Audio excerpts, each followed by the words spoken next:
Talk to him a little bit about what he's doing. So when you tell us about the event, Justin, how did this come about? What's it all about?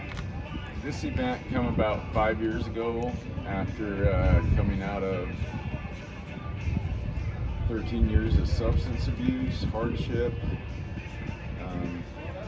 and the healing process through it. I learned you had to communicate. You had to communicate with those that knew what you're going through, and also in full circle, learning from my grandfather, World War II. He had a brotherhood with his fellow brothers. He was a POW. I got to meet with him one day. But anyway, I finally felt like I had a reason for living, my purpose, I guess a purpose. I was drawn towards that military, these people that sacrificed for us. And it began with that, and then a veteran asked for my help, of all people. A veteran asked for some yokely doodly guy from Gunnison, Utah. And that began a service to veterans and helping. And I've seen healing processes along that way. I've seen getting these guys out together and hunting, and as they talk, when they come in, they're stoic. But as they communicate, talk, they're happy, they've healed, and after going through rehab, I realized that also. We did a Tan-Death March Memorial, White Sands Missile Range, which is a ruck march. And I've seen that healing process there also. Next year we couldn't go. My father passed away. This being sober, I was able to handle that better. I was more prepared. I communicated more. I couldn't deal with. I've lost all my parents at this point. Before that, and that's the reason for my substance abuse. But are you just going to point where you just had enough? Well, I didn't know really until I would jump back and forth. I still have a TBI. I was writing a life story in rehab, and I realized after my mom died, I give up. I give up, but I didn't know why. I drank pills. But after feeling the healing, and not healing down there, people struggling, a guy with, literally no legs. He had 2 pads on his arm, and he's doing the ruck march, just dragging himself along. I was like, there's something special here. And it sat with me. Dad died the next year, and I couldn't go down there and participate in the baton again. And we'd come up with the dumbass idea, let's do a ruck march, because I missed it. I needed it. Our first year, it was okay. It was okay, but there's one thing that I realized: everything comes back to fruition, and there's a reason. A female participant that I shamed into doing it completed it, and I know she had a hard, difficult time. She wasn't in shape, number one. Number two, she wrote me a letter afterwards. Her husband wanted to tell her why, but she had cancer also.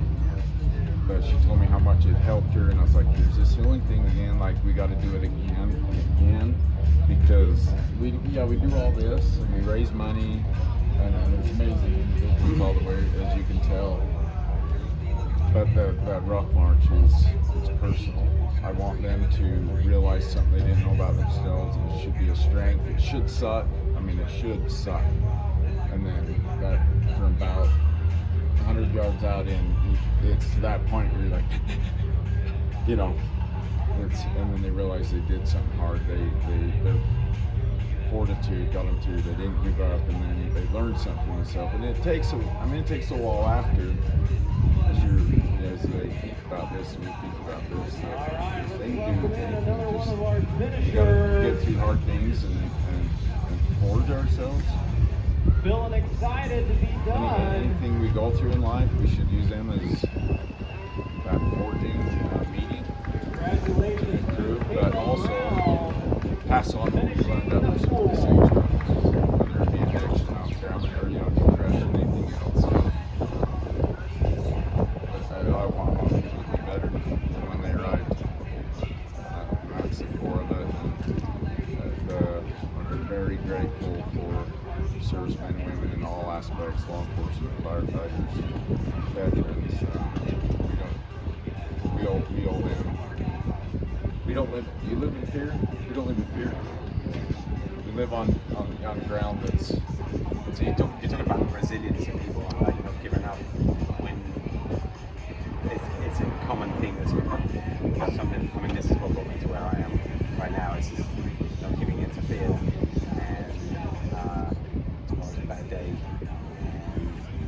Just because, I mean, like you, for example, has come from an addiction background, and now you're out here doing something amazing like this for the community and for veterans. I mean, that's what this is all about. It's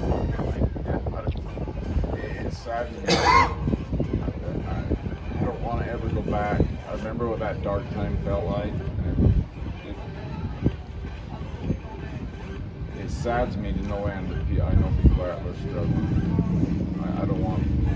But I get, we can't just snap our fingers and they're healed. They wouldn't really be healed, would they? We've got to go through that, and I want them. Maybe this is one medium to do it, and maybe the communication. They'll meet somebody out there here, or talking to these different organizations that they're better. So, what organizations do you have there? Well, I mean, there's Doc and Gunny's. What are they People Are about? American Stories. Doc and Gunny, she helps struggling veterans. Hey. Good to see you. You too.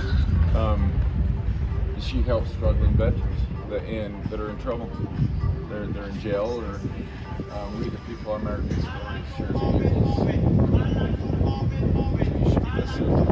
I appreciate you interviewing me a couple of days ago. How we actually even have this. And she started that on time. Look at that. She got, like I said, I don't care what you believe in. I mean, obviously, love something good and positive, love and caring, but helping others, just outright core humanity. Have a big heart and share it. That's what this is all about. So, how long has this been running for? 5 years. Like this guy just showed up. Turned up? Yeah. Didn't even know about it. Yeah. And he's the same thing. He gets the ball. Tell me about the ball. How did that come about? Each year we pick something. Last year was 20 years since the New York attacks. Before that was law enforcement. But, it's just been in my heart that I was just pulled toward. We got to show these guys. They got the shitty welcome home, all right, and no welcome home at all. We can't just say here, thank you. That's too easy. Like, we got to show them. Who else would do that? They don't know. There's one guy who's up there. They're the sons of the greatest generation, the fathers of that are fighting terrorism. They're an integral part of liberty and selflessness.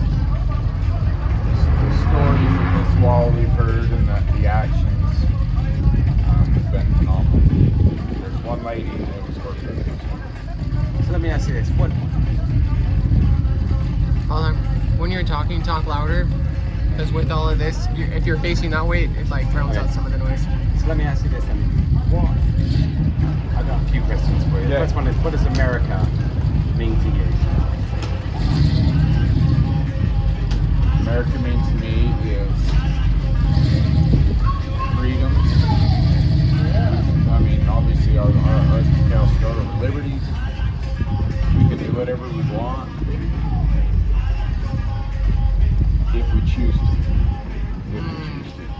It's not just that you're given this, like, dumbass, do something like that. Be worth the price that's been paid.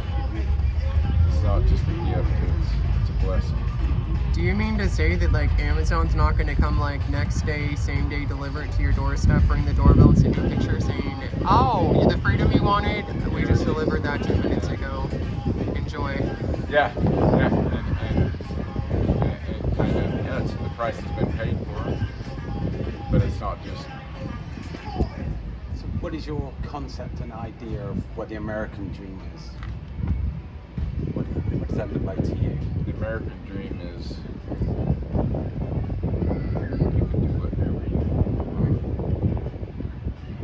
that seed that's been planted at whatever time in your life, if you love something, care for it, you can do it. There's nothing holding you back. Except yourself, maybe. That number one reason. We are our worst enemies. And that, my wife's sitting there, she's probably like, you're full of shit because you are your own worst enemy too. But What's that? Is that taking that first step into a larger world? Is once you realize that you are limiting yourself, then the limits that you put on yourself become unlimitless. yep. Once you let go of that idea. Because one of the things I've noticed the most is people want to be in control. And once you realize the control that you think you have, you don't actually have control. That's when the world opens up to you. That's when everything opens up to you. Because we institutionalize ourselves in our own minds of what it is we're doing, and this is the way they should be, and this and that. But the reality is once you stop thinking like that, everything changes. And that's why you're able to just go, well, I'm going to do this. This is what I'm going to do. And this is your 5th year of doing it. Because you let go and just believe that We've learned as we went. And one of the speakers, he was a law enforcement officer. He had this statement. He goes, once you figure out it's not about you, everybody wins. And we act on it. When we do not hesitate to act on behalf of others, we all win. something that I've been struggling with right now is trying to get people to understand that it's about me. I am just the channel for it. Like, stop looking at me and start looking at what I'm trying to show you. Because there's this English guy in America right now, but it's not about me as a person. It's about the bigger picture. And when you just stop looking at me, like I get people on my lives going, "Oh my gosh, you're so cute, great smile." I'm like, you're missing the point. The point right now is I'm trying to. When I first started out, let me show you America through my eyes. Stop looking through your own eyes and let me show you what I'm seeing, and trust what I'm seeing. And if you trust what I'm seeing, then it's going to start changing the way that you see things. Because right now, all you can see is Fox News and TV, and all of this other stuff is telling you that the world is a terrible place. And I've been to 11 states in 2 months, and the world is not a terrible place. It's actually a really beautiful place. Even in my struggles, I've seen people come through for me in ways that I couldn't have imagined. And it's a beautiful thing once you let go and stop trying to be in control and just let the world be and respond to you. And that's what I do. I show up every day in the world. This is who I am, and the state, the city, the people just respond to me however it is that I am. And I think that's the most important thing about when we're talking about the American dream is just dream. Just become a dreamer. How have you felt these people that have touched your life while you've been here? I feel like you need to shout. Just kidding. I don't know. I mean, it's just the beautiful thing that is even more important than it just being about America is what I've seen here. I've seen the same in my own country and other places. It's like people the world over. It's if you can't get outside of your house and you're going to be poisoned by what's coming into your house through the TV, then we got a problem. If you can't get outside of your street, outside of your city, outside of your state, you're going to be in a very jaded.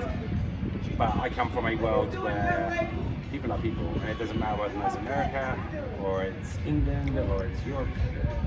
It's got the same nature, and it's just to get out there. So, hearing all the smack that I've heard about America and going out there and experiencing it, well, it's just reinforced to me that people are good. And the world is a good place. And Americans are good. And I'm tired of listening to people talk crap about America because it's not as bad as everybody keeps saying. And once you get out there and you meet people, everything changes. So it's an eye-opening experience. You know, part of this is I drive around delivering food to people through Uber. That's what primarily funds this until it gets to a stage where I don't have to work 10 to 12 hours a day to make sure that I've got a hotel room and gas to do the next day to go on to the next city. But the beautiful thing about it is I get to see life as it truly is. I'm not going as a tourist. I'm just this guy working in the States, so I can drive to rich neighborhood. We've got pictures of big houses in Tennessee, and then we can end up in a rough neighborhood, a rundown neighborhood, Yeah. and people are still the same. Yeah. You know? I saw two guys in Georgia getting into a fist fight with each other. Somebody's like, "Why didn't you film it?" I'm like, "I'm not gonna film that. Why would I film that? Like, they're gonna look at me and go, dude, what's going on here?" And then, but it's been an eye-opening experience. But it's nothing that I wasn't expecting as far as meeting people, because people are people. You know? Yeah. Good people, bad people. Yeah. So that's, I don't know, it's interesting. I'm going to double back and go to some of the other states that I've been to just to get a second look at it. So it's a crazy experience.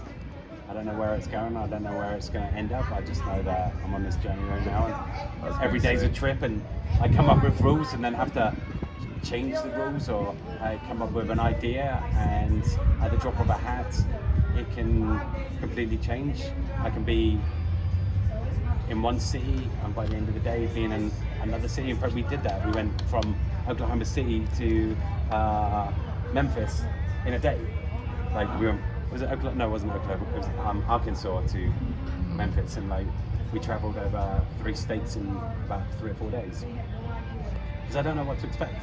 Yeah. You know? I came up with this great idea that I was going to go to Alaska and do that in a week, and everybody's looking at me going like, "What are you talking about?" I'm like, the beautiful thing for me is showing up and just being myself and being open to whatever's happening. And if I spend a month in Alaska, I spend a month in Alaska. It's kind of like flip the coin wherever you. Right. But initially, why I ended up here in Utah was because I got to Arizona, the border of Arizona, California, and I said, so this is going to go one or two ways. We're going to flip a coin. We're going to go up Route 66 to Chicago, or we're going to go into LA. Yeah. So I flipped the coin and it said go into LA. So I went into LA. I was there a day. Whatever plan I had for making money that day fell through. I ended up in Hollywood rethinking my whole life and going, yeah, this didn't go how I according to plan, but it's. So I ended up escaping LA and going to Las Vegas. I was there for a week. I ended up in Utah the week after that. Yeah. And I was here for a week, and it's just something that speaks to me about this state. And so I got on TikTok and I just said to everybody, you know, like, everybody's talked smack about Utah, and I don't see it. They're some of the friendliest people. It's one of the nicest places I've been to so far. They're caring, they're friendly.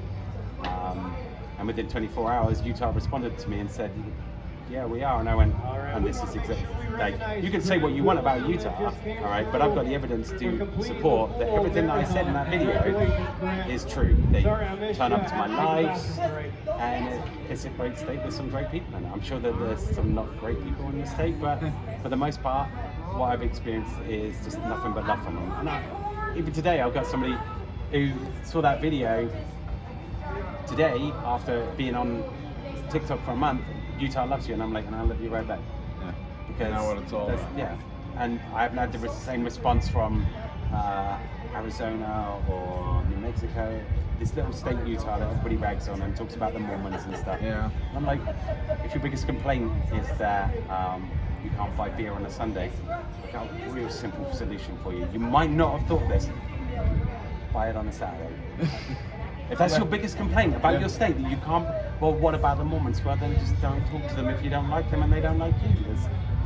It's the same as if you don't like what's on TV. You don't sit there and go, God, I hate this show. You go, I'm going to change the channel. So just change the channel. You have that. Change your liberty. perspective, yeah. Nobody's forcing you to watch this show. Nobody's forcing you to, if you don't like what they're doing in your state and it's predominantly they've got the biggest voice in there, leave. It's Yeah. that easy. Yeah. But I can't do that. Then shut up and put up and be okay with what you've got. Make do with the best of what you've got.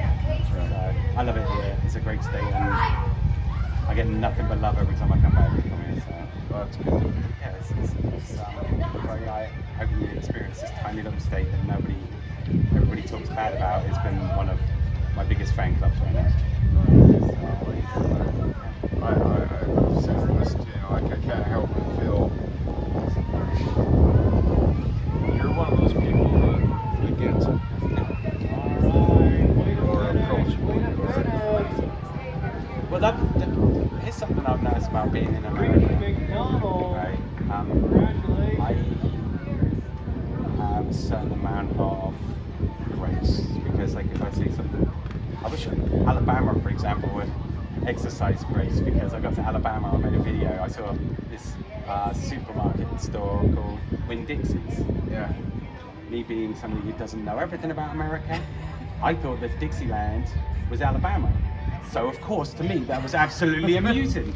So I make a video saying, look, we're in Winn-Dixie, we're in Dixie, and there's a Winn-Dixie here. This is awesome. And they were like going, No. no, they were all over. They just completely missed